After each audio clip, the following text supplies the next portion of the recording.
Chapter 14 main organs and agencies of the UN. UN के यानी United Nations के मुख्य अंग और एजेंसीज। यूएन के बारे में आप पिछले चैप्टर में पढ़ चुके हैं। यूएन की फुल फॉर्म यूनाइटेड स्टेट्स है, तो जहाँ पर भी यूएन आए कंफ्यूज नहीं होना है आपको। The United Nations performs two major tasks. It maintains peace among the nations and promotes welfare activities.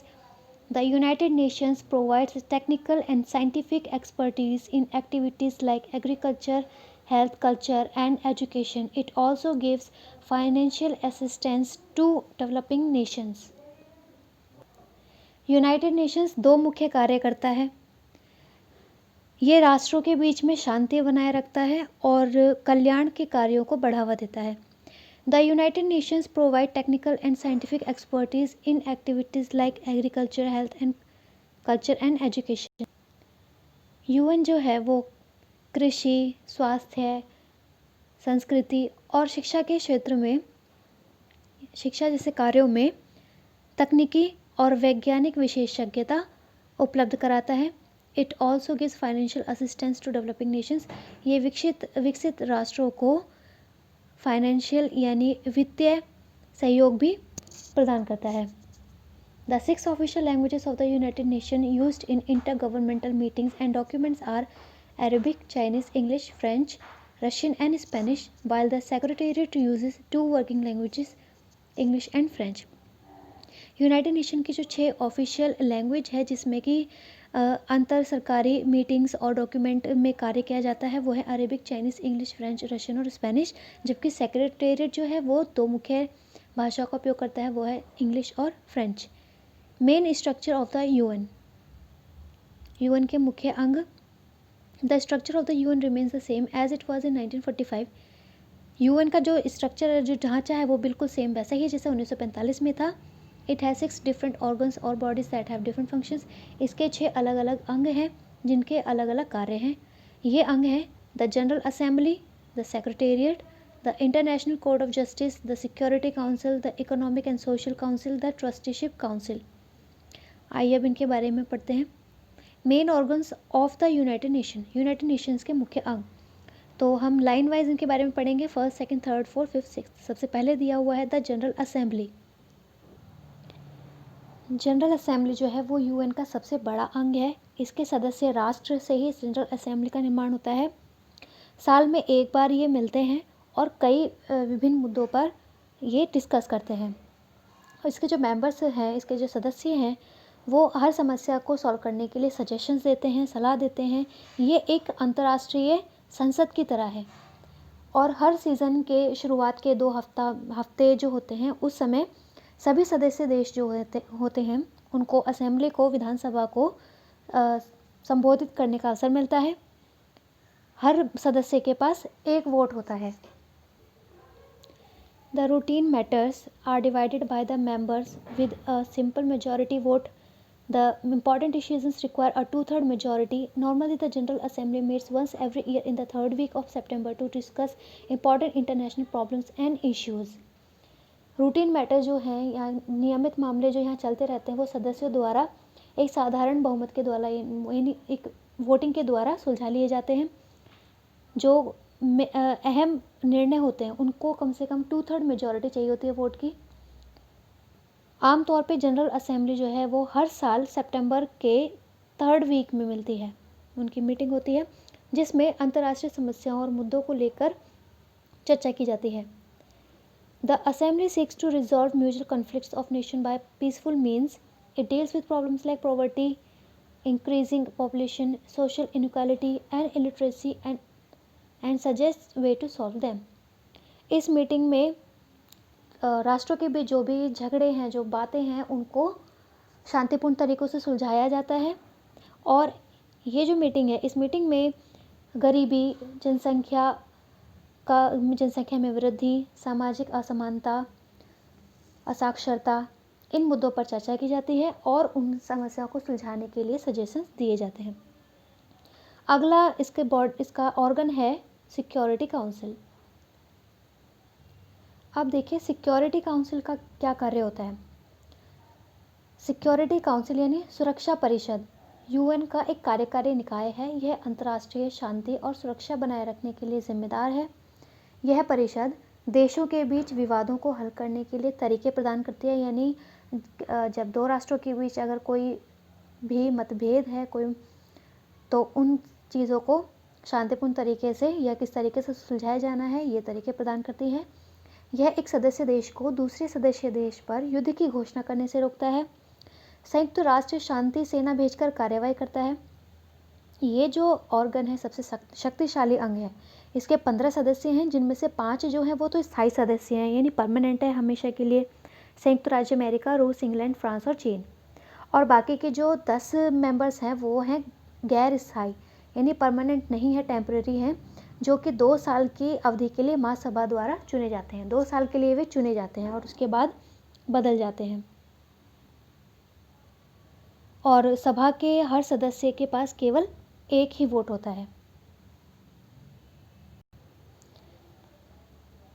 हालांकि सुरक्षा परिषद के प्रत्येक सदस्य के पास केवल एक वोट होता है, लेकिन फिर भी किसी भी प्रस्ताव को पारित करने के लिए सभी स्थायी सदस्यों को हाँ कहना होता है, यानी जो 5 परमानेंट मेंबर्स हैं उन सभी को हाँ कहना होता है। बाकी के जो 10 गैर स्थायी सदस्य होते हैं सिक्योरिटी काउंसिल, उनके पास ये वीटो पावर नहीं होती है। अगला ऑर्गन है economic and social council.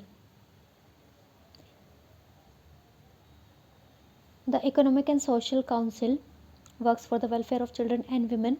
It has 54 members, all of whom are elected by the General Assembly for a 3-year term.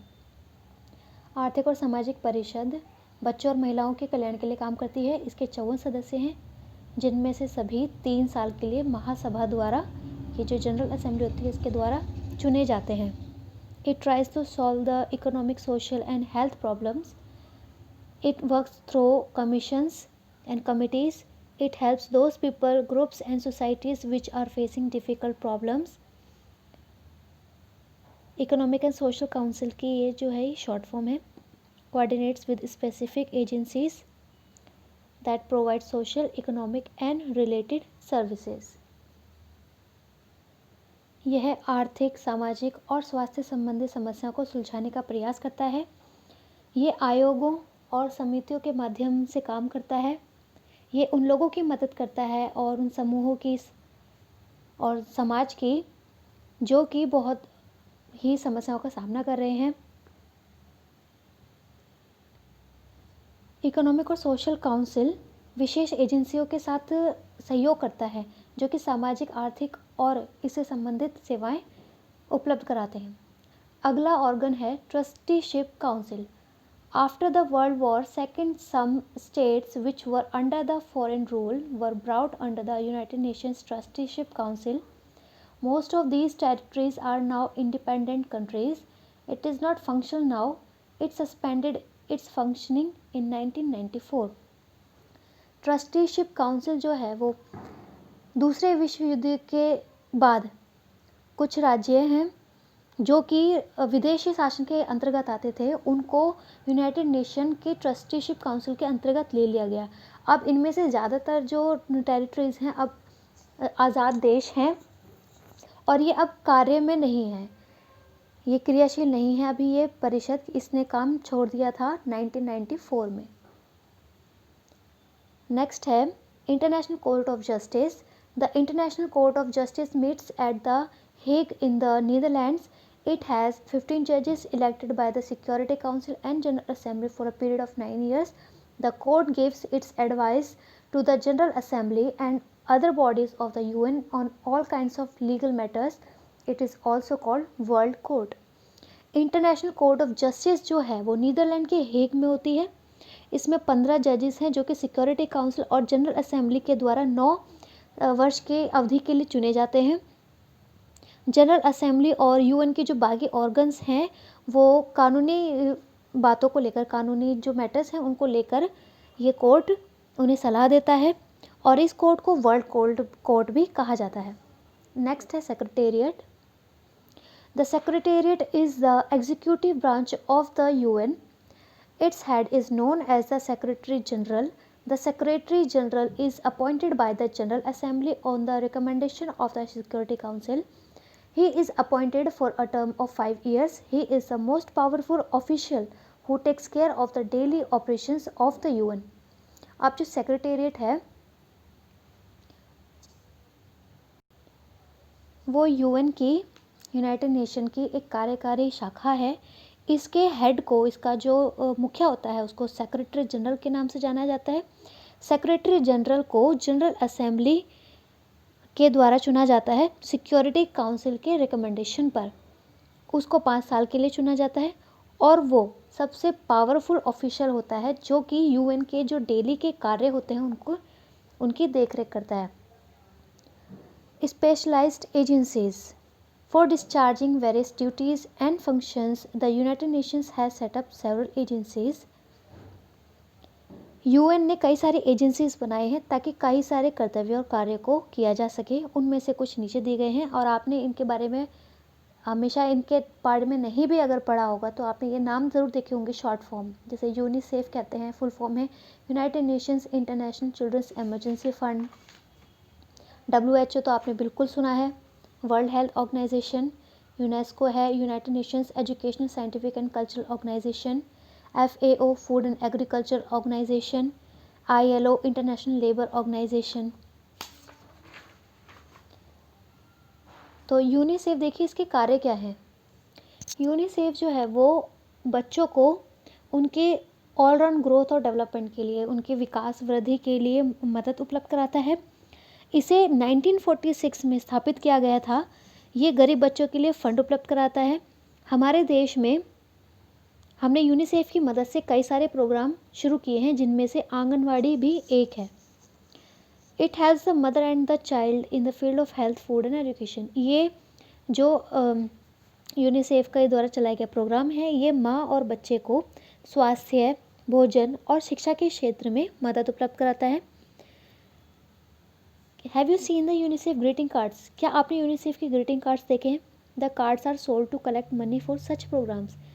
In cards को बेचा जाता है मनी कलेक्ट करने के लिए, पैसे कलेक्ट करने के लिए, ताकि वो पैसे बच्चों के भलाई के लिए, उनके कल्याण के लिए काम में आ सके। The UNICEF also undertakes teachers training programme for physical and mentally challenged children. अब ये जो यूनिसेफ होता है ये ऐसे टीचर ट्रेनिंग प्रोग्राम की भी जिम्मेदारी लेता है जो कि फिजिकली और मेंटली चैलेंज जो बच्चे होते हैं, आपने देखा होगा कि पूरी तरीके से डेवलप जिनका माइंड नहीं हो पाता, ऐसे बच्चों के लिए भी ये प्रोग्राम चलाते हैं। WHO वर्ल्ड हेल्थ ऑर्गेनाइजेशन इसे 1948 में स्थापित किया गया था। इसका हेडक्वार्टर जेनेवा में है। ये स्वास्थ्य सेवाओं में इम्प्रूवमेंट के लिए मदद करता है, उनमें बदलाव लाने के लिए, सुधार लाने के लिए, और ये कई सारी बीमारियों को रोकने में नियंत्रित करता है, उसे फैलने से नियंत्रित करता है। WHO is working for the eradication of small pox, malaria and tuberculosis. WHO जो है इन बीमारियों को जड़ से उखाड़ फेंकने में के लिए काम कर रहा है। Many Indian doctors work for WHO। कई सारे भारतीय डॉक्टर भी WHO के लिए कार्य करते हैं। नेक्स्ट है यूनेस्को। यूनेस्को का काम है शिक्षा और वैज्ञानिक अनुसंधान, रिसर्च जो होती हैं उनके डेवलपमेंट में मदद करना। It gives special importance to adult education and women education in the developing countries. ये विकासशील देशों में, जैसे कि भारत है, विकासशील देशों में ये वयस्कों के शिक्षा के लिए तरफ और महिलाओं की शिक्षा की तरफ खास महत्व देता है। It helps in the exchange of knowledge between various nations by organizing international exchange programs in education and scientific techniques. Its headquarters is at Paris. यह शिक्षा और वैज्ञानिक तकनीकों में अंतर्राष्ट्रीय विनिमय कार्यक्रम को व्यवस्थित करके विभिन्न देशों के बीच ज्ञान के आदान प्रदान में मदद करता है, और इसका जो हेडक्वार्टर है, इसका मुख्यालय जो है वो पेरिस में है। उसके बाद है FAO।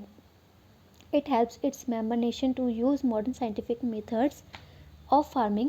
ये अपने सदस्य राष्ट्रों को खेती के लिए आधुनिक वैज्ञानिक विधियों का इस्तेमाल करने में मदद करता है। It supplies food to those countries which suffer from food shortage. ये उन देशों को खाने की पूर्ति करता है जिनमें भोजन की कमी चल रही होती है, और इसका हेडक्वार्टर रोम में है। नेक्स्ट है ILO। ILO का मुख्य कार्य पूरे विश्व में मजदूरों की स्थिति को सुधारने का काम करना है। इसका कार्य it advises the member nations to fix working hours of the workers. ये सदस्य राष्ट्रों को काम वर्कर्स के, जो काम करने वाले लोग होते हैं, मजदूर लोग होते हैं, उनके वर्किंग आवर्स को, यानी उनके काम करने के समय को फिक्स करने के लिए सलाह देता है। It also tries to check the exploitation of workers by the factory owners. It is making efforts to check child labor in the world. Its headquarter is at Geneva. यह कारखाने के मालिकों द्वारा शोषित श्रमिकों की जांच करने की भी कोशिश करता है। यह दुनिया में बाल श्रम की जांच करने के लिए प्रयास कर रहा है। इसका मुख्यालय जिनेवा में है। Achievements and work of the UN। UN की कार्य और उपलब्धियां। संयुक्त राष्ट्र और उसकी एजेंसियां दुनिया के लगभग हर देश में सक्रिय हैं, जो गरीब, कम विकसित देशों और युद्ध, नागरिक संघर्ष, सूखा या अकाल से प्रभावित दुनिया के क्षेत्रों पर सबसे अधिक ध्यान देती है। संयुक्त राष्ट्र अपनी तकनीकी सहायता और सलाह दे सकता है, लेकिन युद्ध, सेना के सैनिकों के मामले में आवश्यक धन, कार्मिक प्रदान करने के लिए सदस्य राष्ट्रों के समर्थन पर निर्भर करता है। मानवतावादी सहायता। संयुक्त राष्ट्र संकट में लोगों को मानवीय सहायता प्रदान करने में एक महत्वपूर्ण भूमिका निभाता है। जिनेवा, स्विट्जरलैंड में स्थित शरणार्थियों के लिए संयुक्त राष्ट्र के उच्च आयोग शरणार्थियों के लिए युद्ध, अकाल या सूखे से बचने के लिए भोजन और आश्रय प्रदान करता है, जबकि अन्य संयुक्त राष्ट्र एजेंसियां पानी की आपूर्ति या स्थानीय स्वास्थ्य और शिक्षा प्रावधान को बेहतर बनाने के लिए काम करती हैं। नेक्स्ट है पीस कीपिंग। संयुक्त राष्ट्र एक युद्ध में युद्धरत राष्ट्रों या पक्षों के बीच शांति बनाए रखने की कोशिश करता है। संयुक्त राष्ट्र के सैनिकों की प्रसिद्ध नीली बर्थ मध्य पूर्व और पूर्व यूगोस्लाविया सहित दुनिया के अधिकांश संकट स्थलों पर चल रही है। इस दशक की शुरुआत में संयुक्त राष्ट्र के शांति अभियानों ने 15 देशों में ऑपरेशन चलाया, जिसमें 47,000 सैनिक तैनात थे। नेक्स्ट है एनवायरमेंटल रोल, पर्यावरणीय भूमिका। दुनिया की पारिस्थितिकी के लिए खतरों के बारे में चिंता बढ़ने के साथ पर्यावरणीय मुद्दों में UN ने एक प्रमुख भूमिका निभाई है। 1992 में इसने रियो डी जनेरियो, ब्राज़ील में पर्यावरण और विकास पर एक बड़ा सम्मेलन आयोजित किया। पृथ्वी शिखर सम्मेलन के रूप में जाने वाला सम्मेलन विश्वव्यापी गर्मी को रोकने के लिए विश्व के देशों को प्रदूषण को कम करने के लिए प्रतिबद्ध करता है।